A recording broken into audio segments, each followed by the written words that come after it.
कि भक्ति आंदोलन के संदर्भ में आलोचकों के जो कथन हैं उनको थोड़ा सा विस्तार से समझेंगे। और वो कथन थोड़े इसलिए भी बहुत महत्वपूर्ण है क्योंकि भक्ति काल से संबंधित पूरी जानकारी के लिए कुछ भी पूछा जा सकता है, कैसा भी सवाल बन सकता है। तो थोड़ी बहुत जानकारी हम उस आधार पर भी देखेंगे कि आलोचक कैसे भक्ति काल के उदय के कारण खोज रहे हैं, है ना, उनके उदय के कारण क्या हैं वो देखने की कोशिश हम करेंगे। तो सबसे पहला नाम तो आएगा शुक्ल का ही,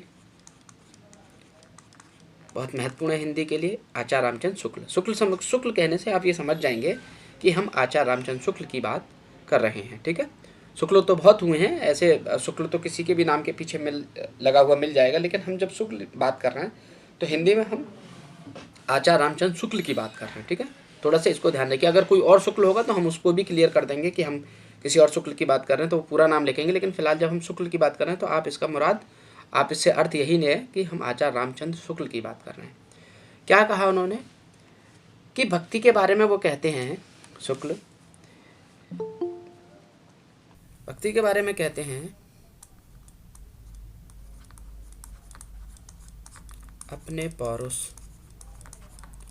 का मतलब यानी जो वीरता का भाव है ना, कि अपने पौरुष से हताश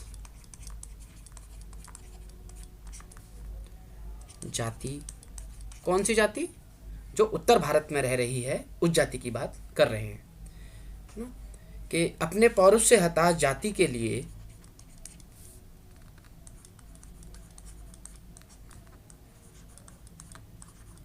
भगवान की शक्ति और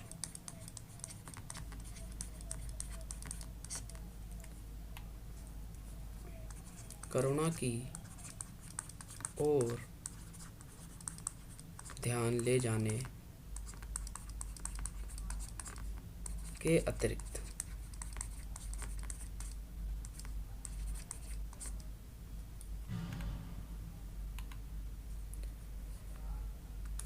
दूसरा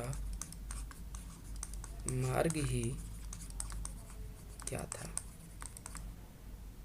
ये कह रहे हैं आचार्य रामचंद्र शुक्ल कि ये जो जाति है, और जाति से मतलब जहाँ वो तो उत्तर भारत में हिंदी भक्ति का उदय मान रहे हैं, तो ये जाति भी कहाँ से संबंधित होगी, फिर ये उत्तर भारत से ही जो हिंदू जाति है विशेष रूप से उनकी बात हो रही है यहाँ पे, है ना। तो वो कह रहे हैं कि अपने पौरुष से हताश जाति के लिए भगवान की शक्ति और करुणा की ओर ध्यान ले जाने के अतिरिक्त दूसरा मार्ग ही क्या था, है ना। तो ये जिस तरीके से प्रश्न कर रहे हैं, ये कहना ही चाह रहे हैं, ये क्या था का मतलब ये प्रश्न नहीं कर रहे हैं बल्कि ये कहना यही चाह रहे हैं। अगर इसका पूरा वाक्य का टोन या इसकी लय या इसका अर्थ समझने की कोशिश करोगे तो वो यही कह रहे हैं कि बताइए वो जाति क्या करती, वो लोग क्या करते, भगवान की शक्ति और करुणा की ओर अगर नहीं जाते, भगवान की भक्ति की तरफ नहीं जाते या उसकी शक्ति की तरफ नहीं जाते तो क्या करते वो, उनके पास कोई और ऑप्शन ही नहीं था, है ना। क्योंकि वो तो हताश हो चुके थे अपने पौरुष से, यानी अब उनके अंदर वीरता जैसी भाव तो बचे ही नहीं थे कि वो युद्ध लड़ सकते हैं, है ना। कि वो जो बाहरी लोगों ने आके उन पर राज स्थापित कर दिया है उसका प्रतिरोध कर सकें, ऐसी उनके अंदर शौर्य नहीं था, उनके अंदर वीर नहीं था, ऐसा इस प्रकार की ऐसी वीरता नहीं थी उनके अंदर। तो जाहिर सी बात है वो यही कहने की कोशिश कर रहे हैं कि अपने पौरुष से हताश जाति के लिए भगवान की शक्ति और करुणा की ओर ध्यान ले जाने के अतिरिक्त दूसरा मार्ग ही क्या था। आचार्य रामचंद्र शुक्ल का ये कथन है, यानी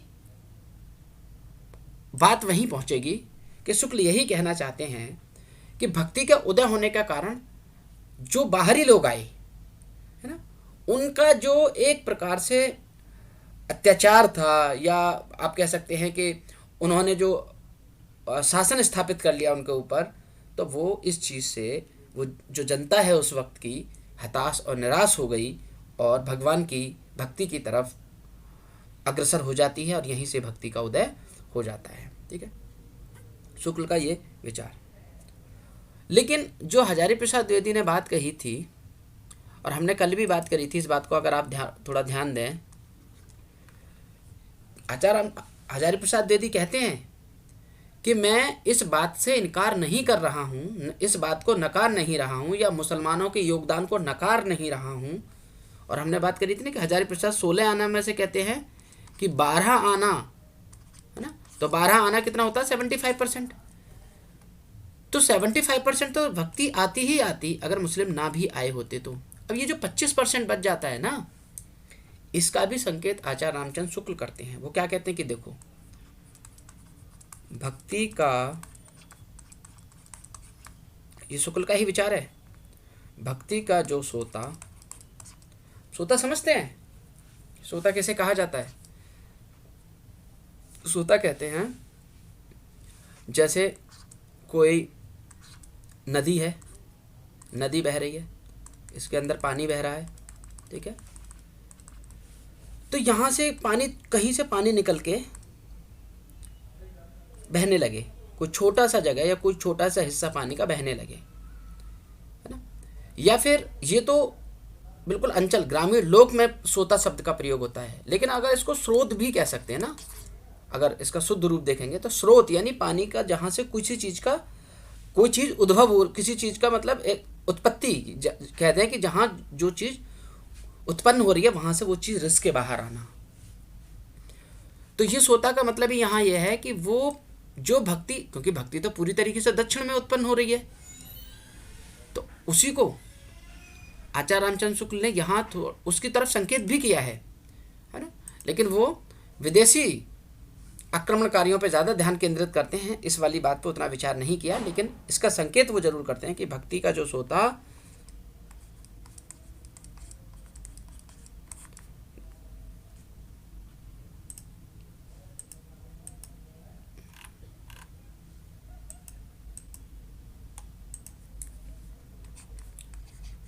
दक्षिण भारत से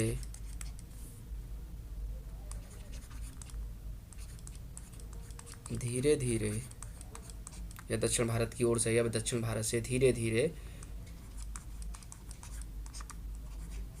उत्तरी भारत की ओर पहले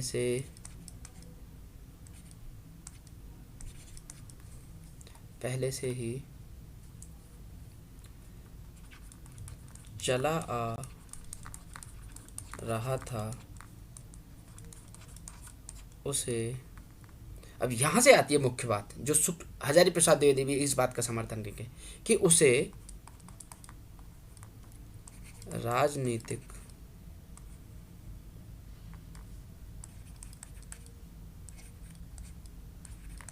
परिवर्तन के कारण शून्य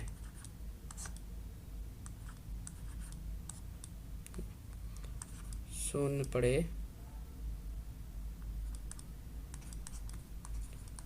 हुए जनता के हृदय में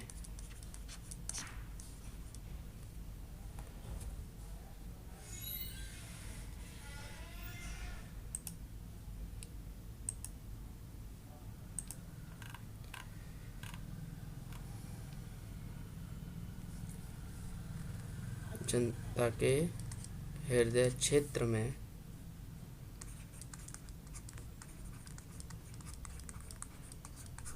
फैलने के लिए पूरा स्थान दिया। ये बात जो है शुक्ल ने, अब होना तो ये चाहिए था कि आचार्य रामचंद्र शुक्ल ये कहते कि दक्षिण भारत से जो भक्ति का उदय हुआ है वो राजनीतिक परिवर्तन के कारण उसे फैलने का मौका मिला, है ना। उसको प्रसार, एक प्रकार से भक्ति के उदय को ज़्यादा दूर तक जाने में या उसको उभरने में इस स्थिति ने, इस खाली पड़े परिवर्तन, राजनीतिक परिवर्तन के कारण जो जनता के हृदय में एक प्रकार से कह सकते हैं कि अपने ही देश में, अपनी ही ज़मीन पे दूसरों के गुलाम हो जाने के कारण जो हताशा थी, जो निराशा थी, उसके कारण भक्ति को बहुत तेजी से फैलने का मौका मिला। लेकिन मुसलमान आए थे इसलिए भक्ति का उदय हुआ। ये कहते कि मुसलमानों के आने के कारण वो तेजी से फैली, लेकिन कारण मुसलमान ना आए भी हुए होते तो भी भक्ति तो होती। हो सकता है कि वो थोड़े धीरे धीरे उस समाज में फैलती, धीरे धीरे उसका स्वभाव ऊंचाइयों की तरफ जाता, लेकिन क्योंकि ऐसी स्थिति बन गई थी, एकदम से समाज को लगने लगा कि हम अपने ही जगह आकर बड़े अकेले हो गए, या एक प्रकार से हम अपने ही देश में रह के, या अपने ही समय में जो क्षेत्र था उस समय, जो भी राजा हो चाहे राजा की जनता हो, कि हम गुलाम हो गए और वो उन्हें हरा भी नहीं पा रहे हैं, उनसे बदला भी नहीं ले पा रहे हैं। तो फिर वो हताशा दिख रही है, इसीलिए भक्ति ने फैलने का मौका दिया है। तो शुक्ल की बात तो ये है कि अपने पौरुष से हताश जाति के लिए भगवान की शक्ति और करुणा की ओर ध्यान ले जाने के अतिरिक्त दूसरा मार्ग ही क्या था। फिर कहते हैं कि भक्ति का जो सोता दक्षिण भारत से धीरे धीरे उत्तरी या उत्तर भारत की ओर पहले से ही चला आ रहा था। अब देखो यहाँ पे उन्होंने संकेत तो कर दिया कि पहले से ही चला आ रहा था। जब वो पहले से ही चला आ रहा था तो फिर जाहिर सी बात है मुसलमानों के आने के कारण भक्ति का उदय क्यों हुआ। जब वो कहते हैं कि मुस्लिम आक्रमणकारियों की देन है भक्ति, जबकि वो इस बात को यहाँ बहुत अच्छी तरीके से कह भी गए हैं कि जो उत्तर भारत की ओर पहले से ही चला आ रहा था उसे राजनीतिक परिवर्तन के कारण शून्य पड़े हुए जनता के हृदय क्षेत्र में फैलने के लिए पूरा स्थान दिया। ये बात बिल्कुल दुरुस्त लगती है आचार्य रामचंद्र शुक्ल की, लेकिन वो अपनी इस मत के पीछे इतने दृढ़ नहीं दिखाई देते जितने वो इस मत के प्रति दृढ़ दिखाई देते हैं कि मुस्लिम आक्रमणकारियों की देन भक्ति का उदय का कारण है।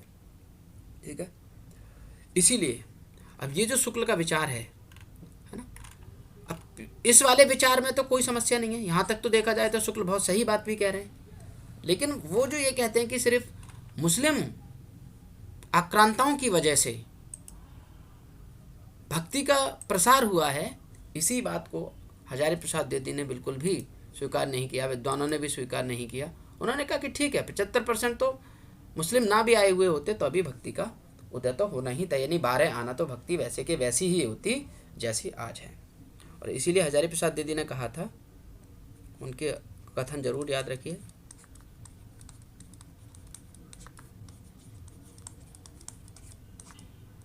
हजारी प्रसाद द्विवेदी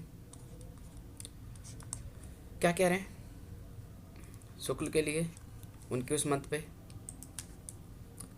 यह बात अत्यंत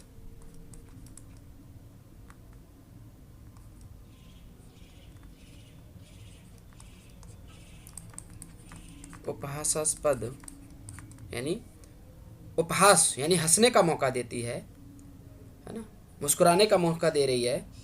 क्या कि बड़ी ही ये बात बड़ी अत्यंत ही उपहासास्पद है कि जब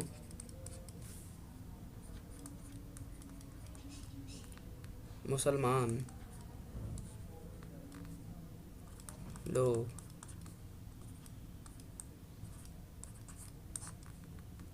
उत्तरी भारत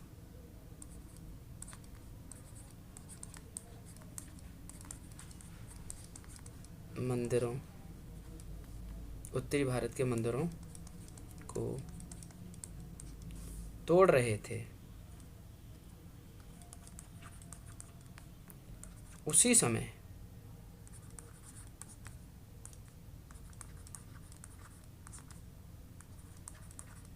अपेक्षाकृत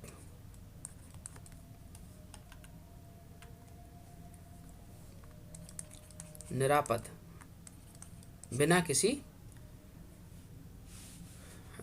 किसी अवरोध के निरापद दक्षिण भारत के भक्त लोगों ने भगवान की शरणागति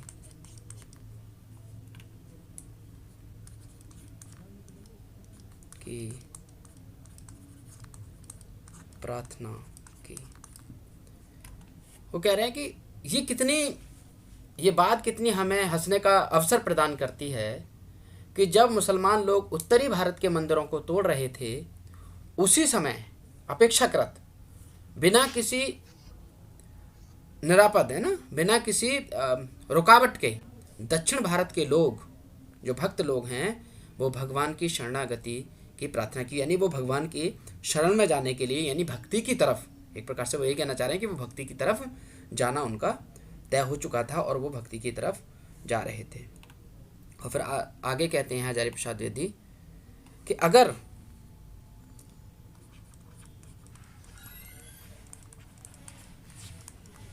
मुसलमानों के अत्याचारों से यदि भक्ति भावना को उमड़ना, यानी उत्पन्न होना, उमड़ना ही था, तो उसे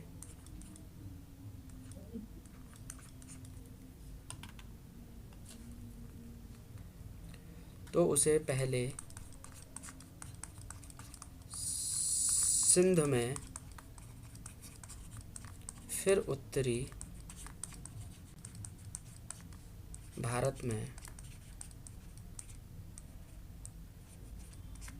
प्रकट होना चाहिए था, परंतु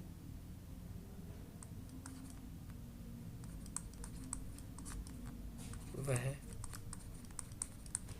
उत्पन्न हुई दक्षिण भारत में।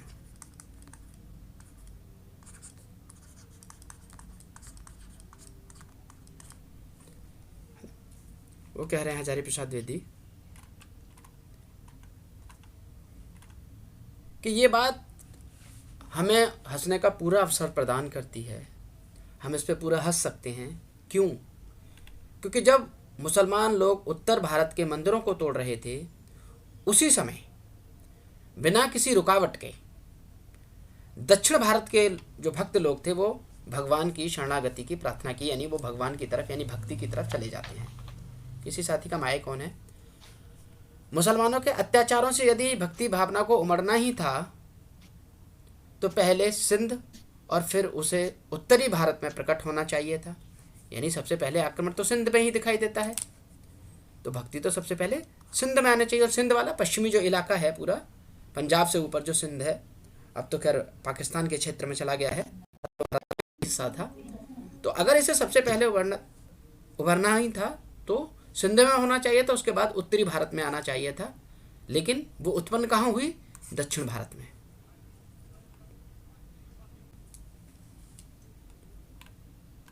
ठीक है, तो ये बात आपको, अब इससे आप ये अनुमान लगा लेंगे कि हजारी प्रसाद द्विवेदी भक्ति के उदय के बारे में किस तरीके से विचार कर रहे थे।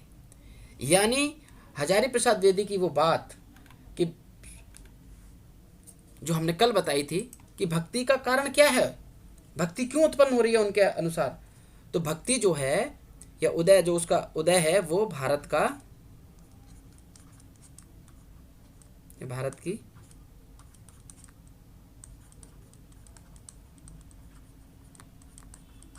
सांस्कृतिक विकास का परिणाम है ना। ये जो हमारी सांस्कृतिक विरासत है या जो विकास है, वो जो परंपरा है, उसी का परिणाम है। यानी वो बाहर से किसी अन्य कारण से उत्पन्न हुई हो, ऐसा नहीं है। किसी बाहरी आक्रमण के कारण उत्पन्न हो गई थी भक्ति, ऐसा हजारी प्रसाद द्विवेदी नहीं मानते। उनका विचार, इसीलिए हजारी प्रसाद द्विवेदी का अगर विचार आप जब भी देखेंगे तो वो लोक की तरफ बहुत जाता है ना। लोक की तरफ जाएंगे। मिथ शब्द का, जिसे मिथक कहते हैं, मिथक शब्द का पहला प्रयोग किसने किया था? आचार्य हजारी प्रसाद द्विवेदी ही शब्द को लेके आए थे, है ना। हिंदी में जैसे माइथस कहते हैं अंग्रेजी में, उसे हिंदी में मिथक शब्द के रूप में प्रयोग करने का जो श्रेय जाता है वो आचार्य हजारी प्रसाद द्विवेदी को ही जाता है। इसीलिए आप देखेंगे लोक की बात होगी, मिथक की बात होगी, अपनी परंपराओं की बात करेंगे, है ना। परंपराओं की बात आपको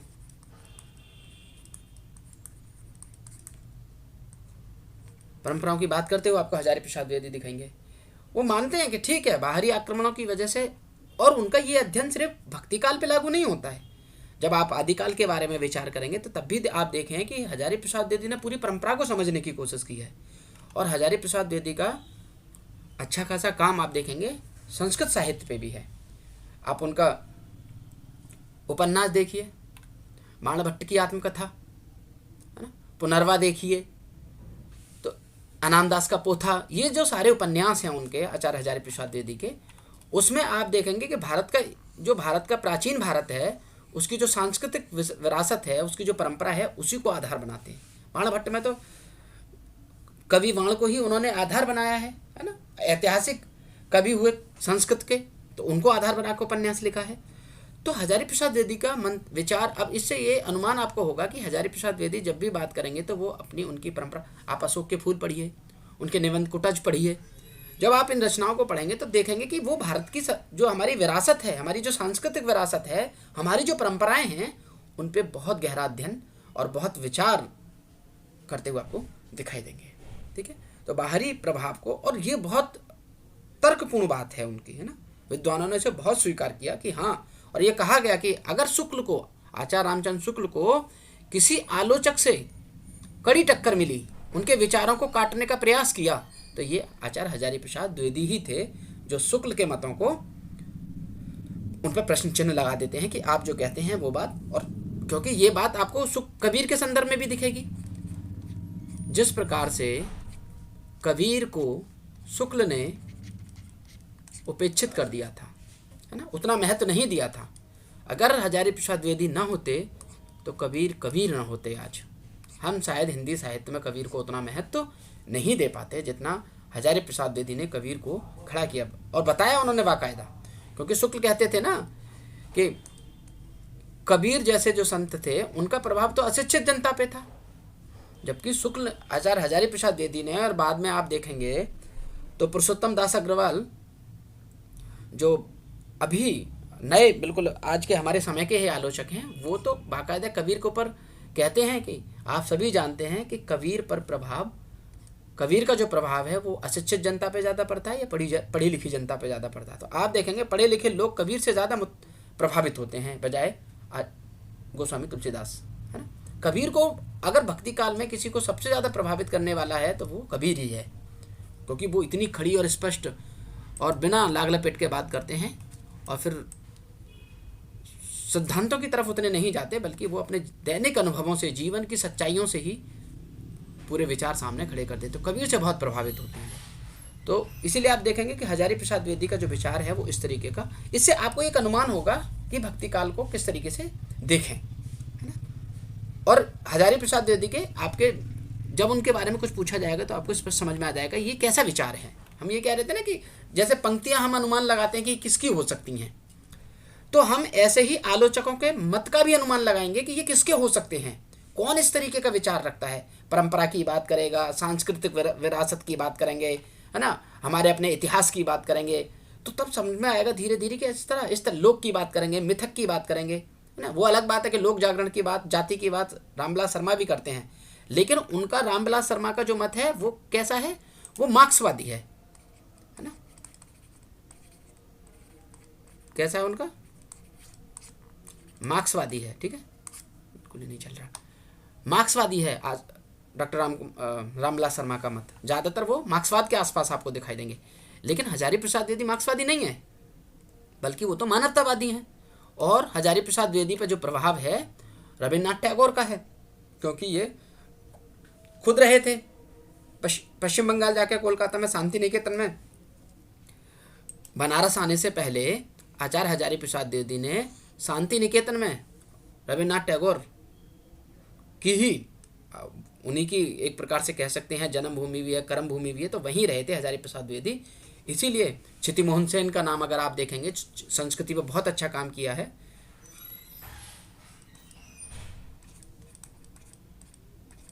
दूसरे पेज खोल लेते हैं।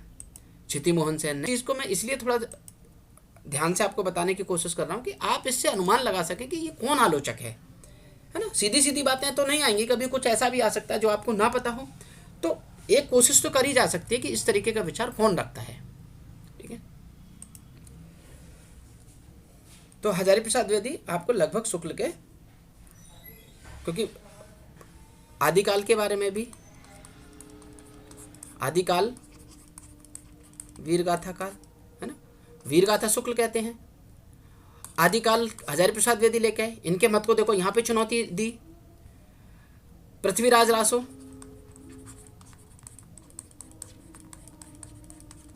है नी। 12 रचनाओं के आधार पर ही मुख्य रूप से वीरगाथा काल कहने की कोशिश की थी शुक्ल ने, और उन 12 रचनाओं में से ही जो महत्वपूर्ण रचना है, जैसे वो पहला हिंदी का पहला महाकाव्य भी कहते हैं, चंद्रवरदाई को पहला महाकवि भी कहते हैं हिंदी का, उसी रचना को शुक्ल ने क्या कर दिया था, अप्रमाणिक घोषित कर दिया था, है ना। लेकिन हजारी ने क्या किया, हजारी प्रसाद द्विवेदी क्या करते हैं, इसी रचना को कहते हैं कि ये अप्रमाणिक नहीं है, हाँ इसमें कुछ जोड़ा हुआ हो सकता है, तो ये अर्ध प्रमाणिक है, यानी आदि ठीक है आदि गलत है ना। गलत से मतलब जो फेक दूसरों ने जोड़ दी है, जो मुख्य रूप से चंद्रवरदाई की नहीं है। और वो बाकायदा बताते हैं कि जहाँ पर सुख सुखी संवाद नहीं है वहाँ पृथ्वीराज रासो असंदिग्ध है, और जहाँ पर वो संदिग्ध है, और जहाँ पर सुख सुखी संवाद है वहाँ असंदिग्ध है, वहाँ पर कोई भी प्रश्न नहीं उठाया जा सकता। तो यहाँ भी आपको चुनौती दिखाई देगी हजारी प्रसाद द्विवेदी की। भक्ति काल में आपको चुनौती दिखाई देते हुए दिखाई देंगे आचार्य रामचंद्र शुक्ल को, क्योंकि शुक्ल जब शुक्ल हिंदी साहित्य में आए थे आलोचक बन के, जब उनका हिंदी साहित्य का इतिहास आया था, तो उनकी मान्यताओं का किसी के पास तोड़ ही नहीं था, है ना। तो पहले ऐसे आलोचक पैदा हुए आचार्य हजारी प्रसाद द्विवेदी, जब उन्होंने तर्क संगत आधार पर शुक्ल से चुनौती ली है। तो आप इसको थोड़ा ध्यान में जरूर रखिएगा, और शुक्ल को नहीं भूलना है आपको, शुक्ल को ध्यान से बहुत पढ़ना है, क्योंकि शुक्ल ही है सब कुछ, हमारे हिंदी साहित्य के आधार हैं ये। अगर आप इनको पढ़ेंगे, इनको समझेंगे, तो हिंदी आपको बहुत, एक प्रकार से कह सकते हैं, समझ बहुत अच्छी विकसित होगी। इसके अलावा कल हमने गुलाब राय की भी बात की थी, पराजित मनोवृत्ति का परिणाम जब कह रहे थे हम, गुलाब राय ने क्या कहा था,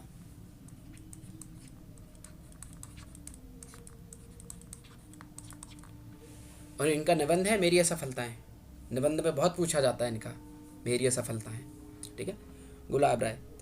तो ये कल बात करी थी पराजित मनोवृत्ति का परिणाम, उसी कथन को आज हम देखते हैं थोड़े विस्तार से। क्या कहते हैं गुलाब राय? गुलाब राय कहते हैं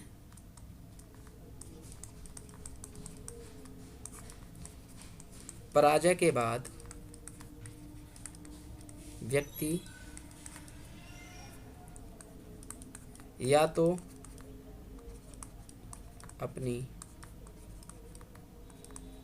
आध्यात्मिक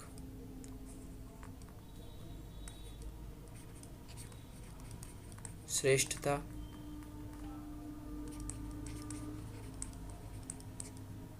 दिखाना चाहता है, अथवा विलास में डूबकर पराजय को भूल जाना चाहता है।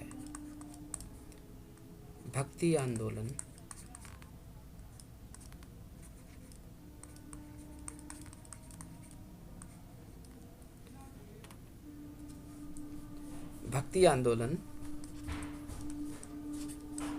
पहली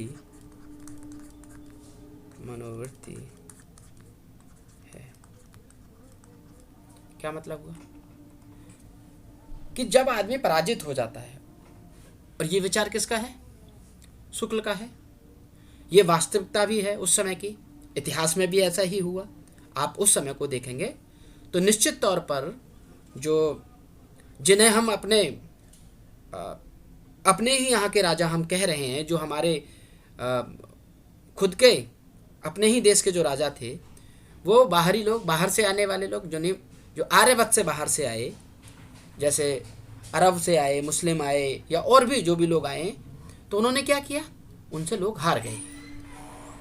कन्नौज की बात हो, दिल्ली की बात हो, है ना, या अजमेर की बात हो, मैं पिछली क्लास में बता चुका हूँ, तो वहाँ पे क्या हुआ था कि ये लोग, मुस्लिमों का राज्य स्थापित हो गया था। तो वही बात है, ये ऐतिहासिक बात भी है कि इतिहास में भी ऐसा हुआ है, ये सच बात है। लेकिन शुक्ल का भी यही विचार है। तो देखो गुलाब राय भी यही कह रहे हैं कि पराजय के बाद व्यक्ति या तो अपनी आध्यात्मिक श्रेष्ठता दिखाना चाहता है, क्योंकि जनता पराजित तो हो गई थी उस समय, मुस्लिम राज्य स्थापित हो गया था भारत में। तो ये जो पराजित जनता थी, ये क्या चाह रही थी, या तो ये अपनी आध्यात्मिक श्रेष्ठता दिखाना चाहती थी, यानी ये हम बहुत आध्यात्मिक हैं, इस श्रेष्ठता के भाव में जाना चाहती है। और अक्सर ऐसा ही होता है, ये गुलाब राय का विचार है। ठीक है, हम ऐसा गुलाब राय कह रहे हैं, मैं उसी पे बात कर रहा हूँ कि पराजय के बाद जब हमारी हार हो जाती है तो हम या तो ईश्वर की तरफ जाते हैं, अपना आध्यात्मिक ज्ञान की श्रेष्ठता दिखाते हैं, या फिर हार के हम क्या करते हैं, विलास में डूब जाते हैं, है ना, विलास में डूबकर पराजय को भूल जाना चाहते हैं। ये दो प्रकार का विचार हमारे मन में उपस्थित होता है। लेकिन गुलाब राय कह रहे हैं कि हम विलासिता में तो नहीं डूबे। उस समय जब ये जो समय है 11वीं 12वीं 13वीं सदी का या 14वीं सदी यानी 1318 से लेकर 1643 ईस्वी तक का जो समय है, इसके बीच का देखें तो इसमें हम विलासिता में तो नहीं डूबे, बल्कि हम अध्यात्म की तरफ ज़्यादा आकर्षित हुए। तो वो यही कह रहे हैं कि पराजय के बाद व्यक्ति या तो अपनी आध्यात्मिक श्रेष्ठता दिखाना चाहता है, अथवा विलास में डूबकर पराजय को भूल जाना चाहता है। और भक्ति आंदोलन पहली मनोवृत्ति है। तो पहली मनोवृत्ति कौन सी है, क्योंकि यहाँ से अथवा से दूसरी शुरू हो रही है मनोवृत्ति विलासिता में, और पहली कौन सी है, आध्यात्मिकता की श्रेष्ठता दिखाना। तो कह रहे हैं कि भक्ति आंदोलन पहली मनोवृत्ति है, यानी आध्यात्मिकता की श्रेष्ठता की तरफ हमारा समाज गया। और कहने का अर्थ यही है, बिल्कुल वही, कि पराजित मनोवृत्ति का परिणाम है भक्ति का उदय होना, गुलाब राय के अनुसार। ठीक है, यानी विलासिता की तरफ भी जाता है अगर आदमी पराजित हो जाए तो, लेकिन उस समय के लोगों ने विलासिता नहीं चुनी और क्या चुना, आध्यात्मिक जीवन को चुना, यानी भक्ति की तरफ गए। इसीलिए पराजय के कारण उपजी हुई भक्ति है। कौन कह रहे हैं, गुलाब राय।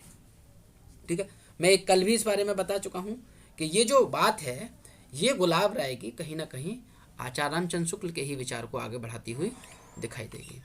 लेकिन इसके अतिरिक्त अगर आप देखेंगे हजारी प्रसाद द्विवेदी का, फिर आपको एक और वही वाक्य याद रखना है। कौन सा, ये भी बहुत बार आता है कि मैं इस्लाम के महत्व को भूल नहीं रहा हूं,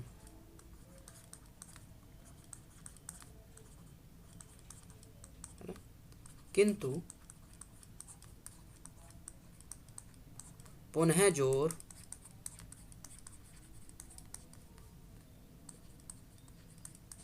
कहना, पुनः जोर देकर कहना चाहूँगा कि यदि इस्लाम नहीं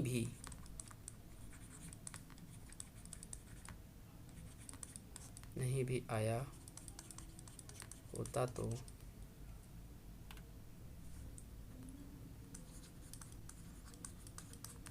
भक्ति का स्वरूप लगभग 12 आना वही होता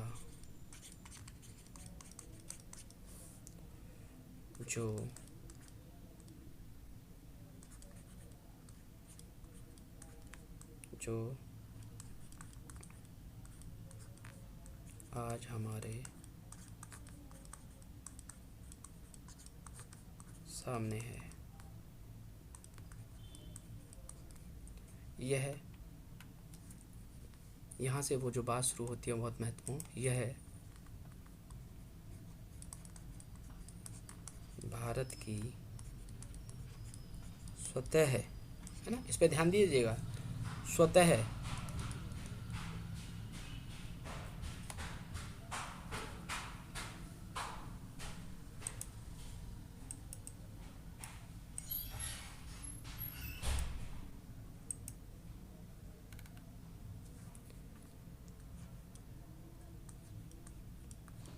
स्वतः सांस्कृतिक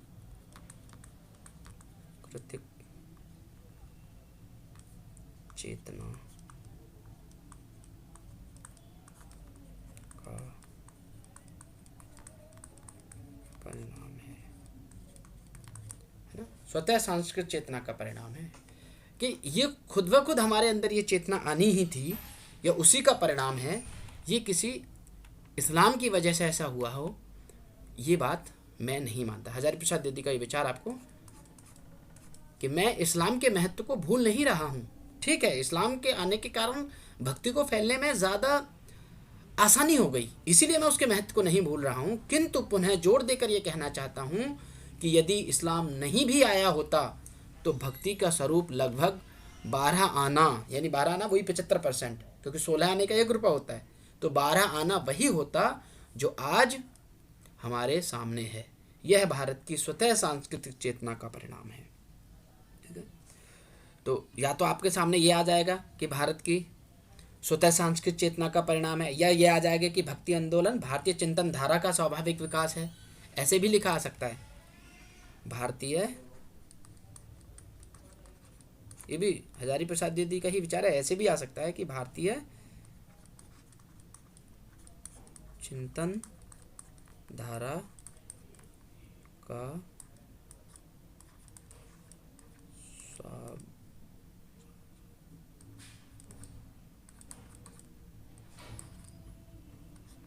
स्वाभाविक विकास।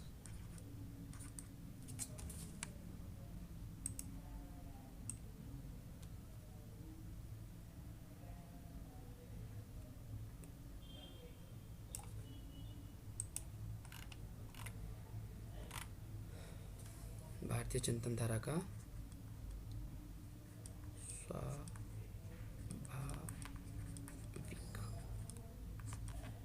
विकास।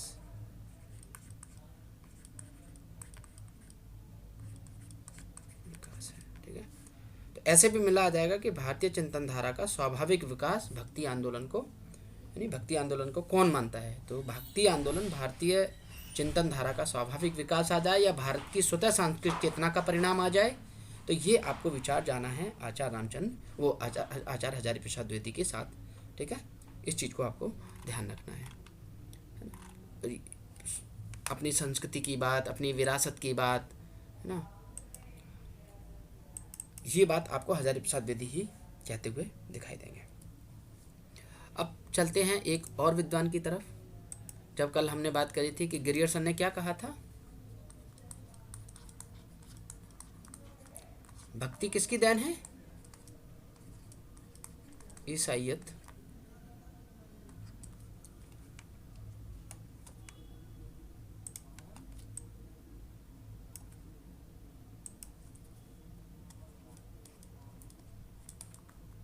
ईसाइयत की देन। तो ग्रियर्सन का ये विचार है ईसाइयत की देन है। और वो कहाँ मिलेगा आपको विचार, जब आप पढ़ेंगे the modern vernacular literature of Hindustan, उसमें वो कहते हैं कि ये उन्हीं का विचार है, ईसा की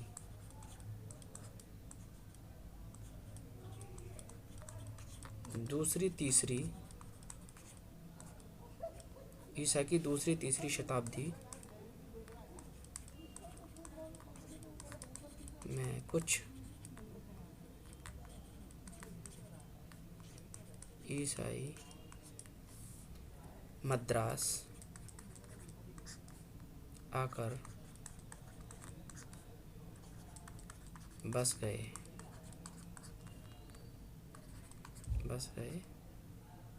थे, जिनके प्रभाव से भक्ति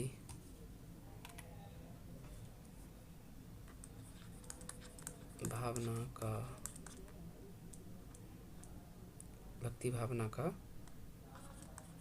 उदय हुआ, यानी भक्ति आंदोलन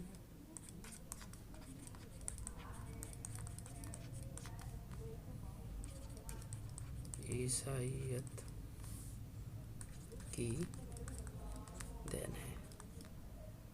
ठीक है, ये जो विचार है ये है जॉर्ज ग्रियर्सन का। क्या कहते हैं कि ईसा की दूसरी तीसरी शताब्दी में कुछ ईसाई मद्रास आकर बस गए थे, जिनके प्रभाव से भक्ति भावना का उदय हुआ। और ये बात जोर देकर क्यों कही गई कि मद्रास में जो ईसाई आए उनके कारण भक्ति का उदय हुआ? तो ग्रियर्सन ने तो इतनी ही बात कही। हमने कल बात ये भी करी थी कि बेवर और कीथ की भी बात करी थी, है ना। वो भी अंग्रेज विद्वान थे, कीथ हुए या बेवर हुए। तो बेवर ने ही ये बात कही, फिर इसको और व्याख्यायित करने की कोशिश की उन्होंने। बेवर ने क्या कहा, उनका मत भी थोड़ा सा सोचने वाला है और विचार किया जा सकता है। वो क्या कहते हैं? वो कहते हैं कि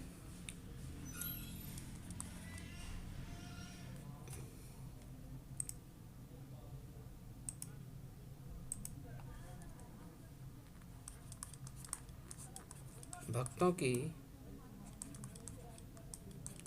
जयंतियाँ जिनको कहते हैं ना, एनिवर्सरी एक प्रकार से, तो जयंतियाँ मनाने की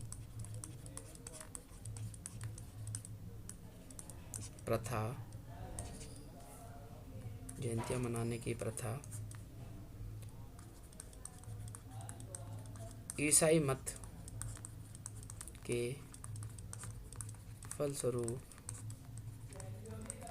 आरंभ हुई और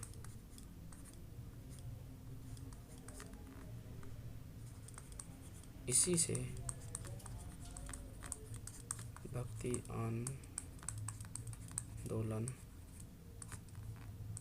का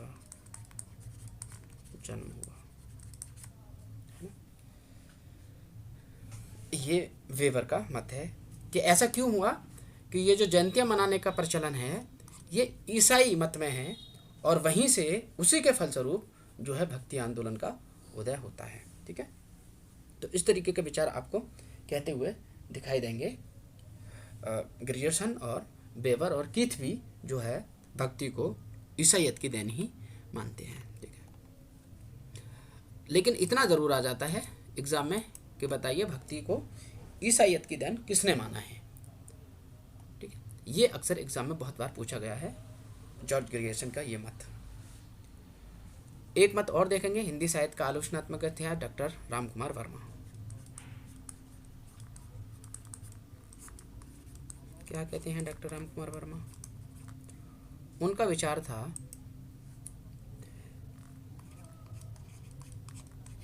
देश में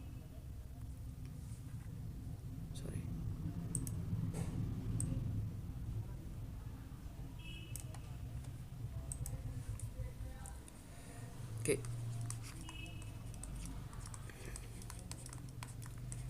हिंदुओं में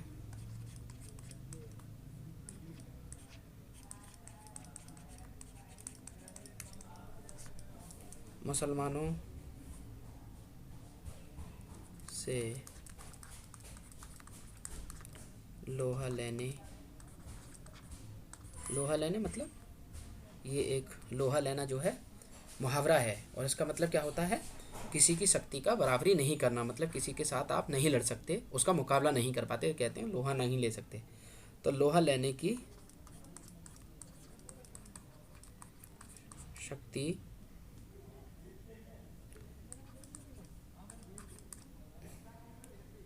नहीं थी।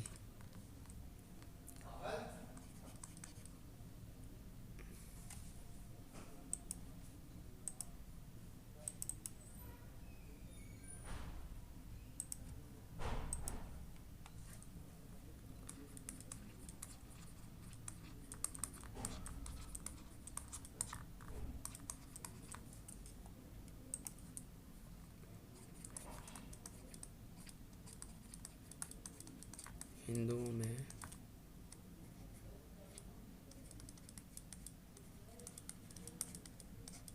मुसलमानों से लोहा लेने की शक्ति नहीं थी। इस असहाय अवस्था में उनके पास ईश्वर से प्रार्थना करने के अतिरिक्त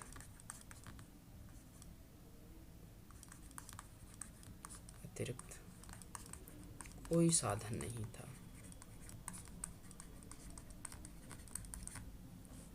तो ये भी देखेंगे आप, वही विचार है जो भी हमने पढ़ा उसी तरीके का, है ना। तो हिंदुओं में मुसलमानों से लोहा लेने की शक्ति नहीं थी। इस असहाय अवस्था में उनके पास ईश्वर से प्रार्थना करने के अतिरिक्त कोई और रास्ता नहीं दिखाई देता है। ठीक है। और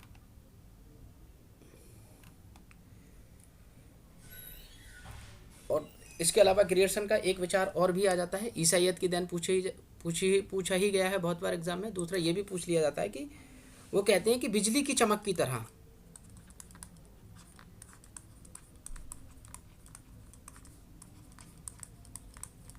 ना, किसकी तरह, ग्रियर्सन का विचार है ये कि बिजली की चमक की तरह अचानक पूरे समस्त धार्मिक मतों में एकदम से ऐसी नई बात कहाँ से आ गई जो अब तक नहीं दिखाई दे रही थी। ये जो बिजली की सी चमक की तरह जो ज्ञान आया है, इतना जरूर याद रखिएगा कि ये बिजली की सी चमक कहते हैं, है ना, कि बिजली की सी चमक के समान अचानक समस्त पुराने धार्मिक मतों के अंधकार के ऊपर एक नई बात दिखाई देती है भक्ति की तरह।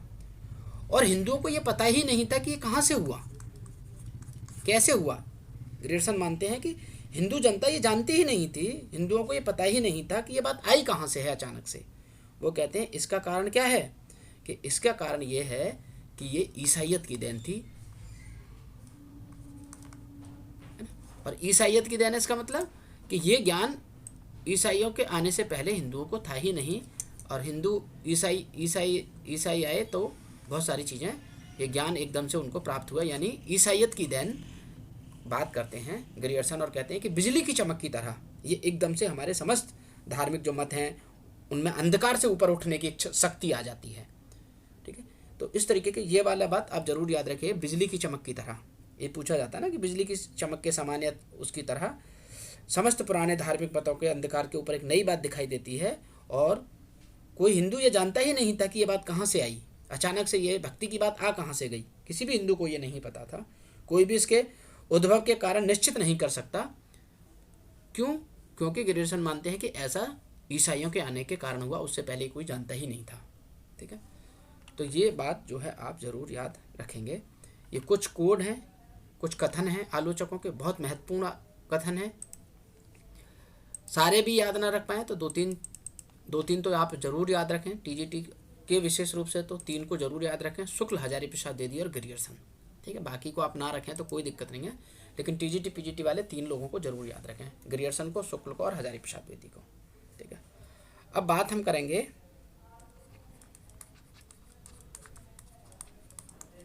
भक्ति आंदोलन के नेतृत्व,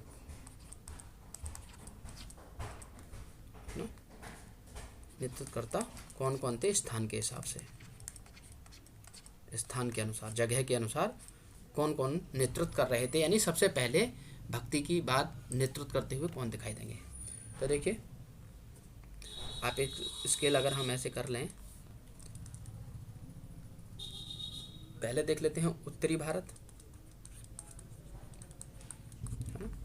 दूसरा हम देख लेंगे बंगाल,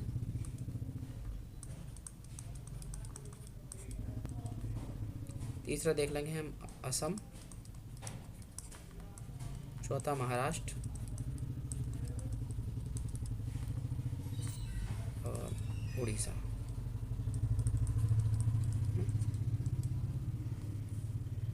तो देखिए अगर पूछ लिया जाए उत्तर भारत में भक्ति का नेतृत्व कौन कर रहा था, किसने भक्ति को उत्तर भारत में लेके आए थे, वो थे रामानंद। रामानंद को आपको जरूर, ये उत्तरी भारत में। और इसे फिर फैलाने का काम किसने किया कि भक्ति द्राविड़ उपजी लाए रामानंद, कबीर ने प्रकट किया 7 द्वीप 9 खंड। तो कबीर ने इसे सब लोगों में आगे बढ़ाया, लेकिन उत्तर भारत में लेके आए रामानंद। बंगाल में कौन लेके आते हैं, तो लाएंगे चैतन्य प्रभु। बंगाल में चैतन्य प्रभु या चैतन्य महाप्रभु, आप कुछ भी कह लें, तो ये बंगाल में आपको दिखाई देंगे। आसाम में लेके जाएंगे शंकर देव। महाराष्ट्र में मुख्य रूप से तो वारकरी संप्रदाय है, वारकरी संप्रदाय, ठीक है। अब वारकरी संप्रदाय के बारे में पूछ लिया जाता है कि बताइए वारकरी संप्रदाय का प्रवर्तक कौन था, यानी इसकी इस संप्रदाय को स्थापित करने वाले कौन थे। तो पुंडलिक, है ना, इनका नाम है पुंडलिक, या कहीं आपको पुंडरिक भी मिल जाए, पुंडरिक है ना, पुंडलिक भी कहते हैं, पुंडरिक भी कहते हैं, कोई सा भी मिल जाए, ल मिल जाए या री मिल जाए, पुंडलिक या पुंडरिक, ठीक है। ये थे वारकरी संप्रदाय को महाराष्ट्र में स्थापित करने वाले, है ना। और इसके अलावा 4 और विद्वानों के, 4 और संत कवियों के नाम आपको दिखाई देंगे। तो उसमें आपको नाम आएगा, अगर कभी सुना हो तो एकनाथ, संत एकनाथ का नाम आता है, संत एकनाथ आएंगे। फिर संत ज्ञानेश्वर आएंगे,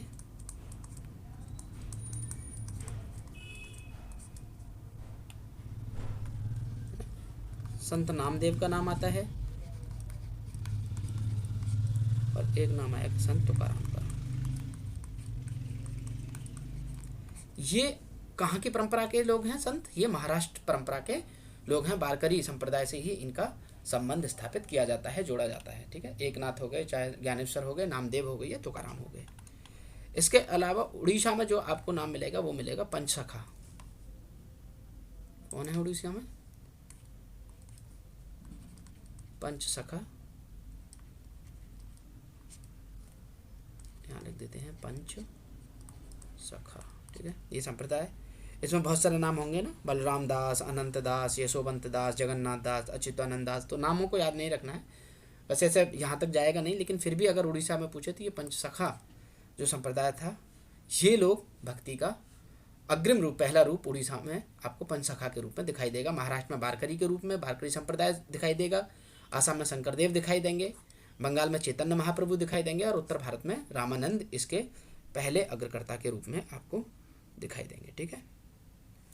तो ये बात हुई भक्ति के बारे में। अब हमारा जो मुख्य टॉपिक है उसकी तरफ लौटते हैं। अब हम भक्ति पे अब पहुँचेंगे जो हमको पढ़ना है, ठीक है।